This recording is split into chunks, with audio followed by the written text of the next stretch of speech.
Sobat Young Festers, kembali lagi di Weekly Review I Am Community bersama saya, Lauren, dan juga partner saya, Dasya, yang akan menyajikan berita yang paling up to date. Jangan lupa untuk selalu dukung channel ini dengan cara subscribe, like, dan juga share. Terima kasih.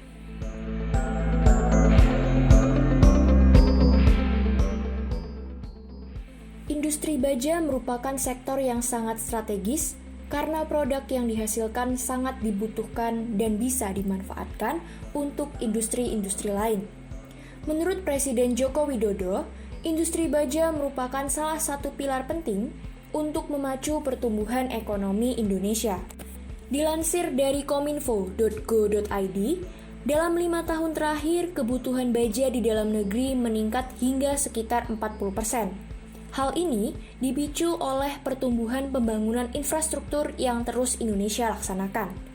Oleh karenanya, Presiden meminta agar produksi dari pabrik tersebut untuk bisa terus ditingkatkan hingga mencapai 4 juta ton per tahun.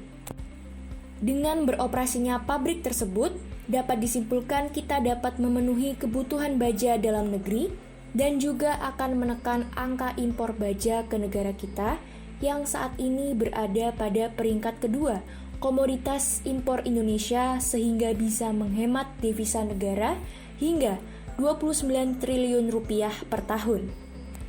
Dengan demikian, Presiden berpesan agar kualitas produk yang dihasilkan tidak kalah dari produk impor dan bisa dapat memenuhi kebutuhan dunia industri di negara kita.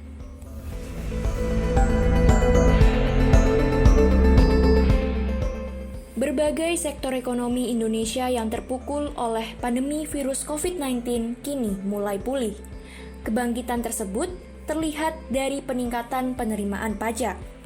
Setoran pajak adalah indikator geliat ekonomi, sebab pajak dibayarkan saat terjadi peningkatan kekayaan atau yang disebut pajak penghasilan, atau ketika terjadi transaksi atau yang disebut pajak pertambahan nilai. Jadi, ketika penerimaan pajak naik, artinya aktivitas ekonomi sedang bergairah.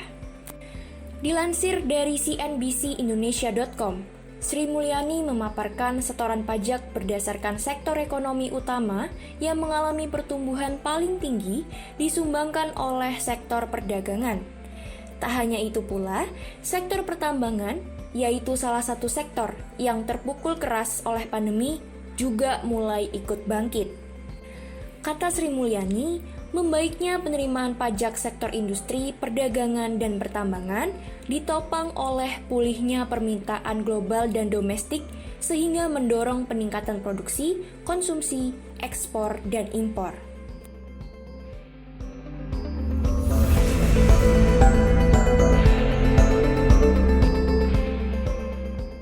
Berita selanjutnya, UMKM bisa bertahan kala pandemi, salah satunya melalui digitalisasi yang saat ini telah didorong oleh pemerintah pusat dan daerah. Jawa Barat menjadi salah satu provinsi yang menggencarkan digitalisasi. Sebagaimana yang dikatakan oleh Gubernur Jawa Barat, Ridwan Kamil, yang mengatakan bahwa migrasi pelaku usaha menuju ranah digital adalah wajib hukumnya. Dilansir dari cnbcindonesia.com, digitalisasi merupakan salah satu upaya untuk menjawab tantangan akan surutnya bisnis UMKM imbas pembatasan aktivitas dan mobilitas masyarakat. Saat ini pertumbuhan ekonomi kreatif di Jawa Barat yang menerapkan digitalisasi mengalami pertumbuhan sebesar 40% di tengah pandemi. Kolaborasi antara pemerintah daerah dengan marketplace, salah satunya yang terjalin antara Tokopedia, kampanye yang menggandeng penjual makanan dan minuman yang digagas oleh Tokopedia. Tak hanya itu pula, sejumlah UMKM fashion lokal, termasuk dari Bandung, juga memanfaatkan Tokopedia untuk bisa beradaptasi di tengah pandemi lewat gerakan bersebelas melangkah bareng.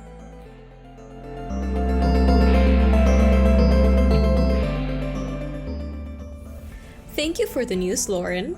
Continuing with me, Hi everyone, my name is Dasha and I will be your host for this week's International Weekly Review.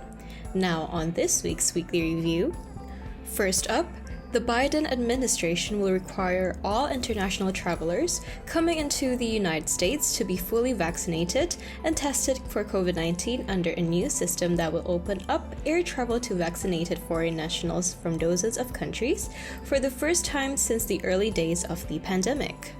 Starting in early November, foreign nationals will be allowed to fly into the US if they are fully vaccinated and able to show proof of vaccination prior to boarding a US-bound flight, White House COVID-19 coordinator Jeffrey Zients said. The requirement will ease travel restrictions that limited entry into the US in many cases for non-citizens who had recently been in 33 countries, including many European nations and the United Kingdom, regardless of vaccination status.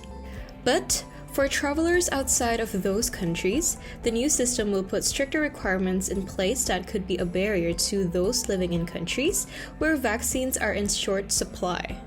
We will move to this much stricter global system, so we will have a consistent approach across all countries. It will require foreign nationals to be vaccinated to prove they're vaccinated, and then to go through the testing and contact tracing regimens, Zients said.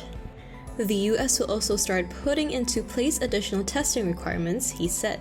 Foreign nationals will have to be tested 3 days prior to departure to the US and show proof of a negative test, and unvaccinated Americans will have to test within 1 day of departure and be required to test again after their arrival.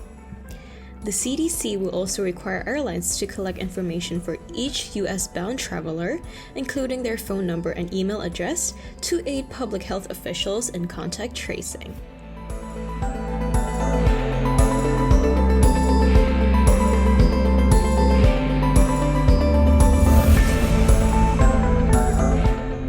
Second on the list, the number of new COVID-19 cases continued to fall last week, with 3.6 million new cases reported globally, down from 4 million new infections the previous week, the World Health Organization said. Last week's drop marked the first substantial decline for more than 2 months, with falling COVID-19 cases in every world region. In its latest update on the pandemic released on Tuesday, World Health Organization said there were major decreases in cases in 2 regions.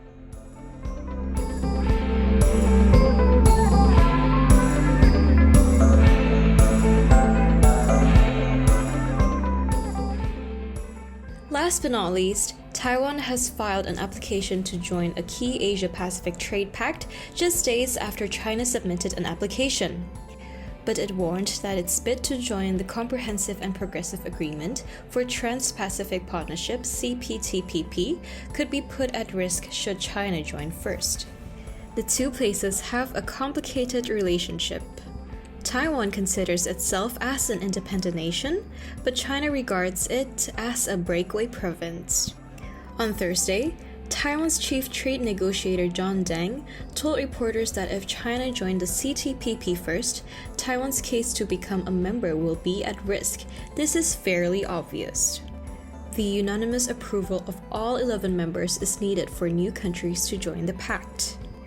On Thursday, Japan's Foreign Minister Toshimitsu Motegi told reporters that he welcomed Taiwan's application to join the pact, said a Kyodo News report. The CPTPP was initially created by the US to counter China's influence, but the US later pulled out under then US President Donald Trump. It is one of the largest of its kind, linking a wide swathe of countries across the region.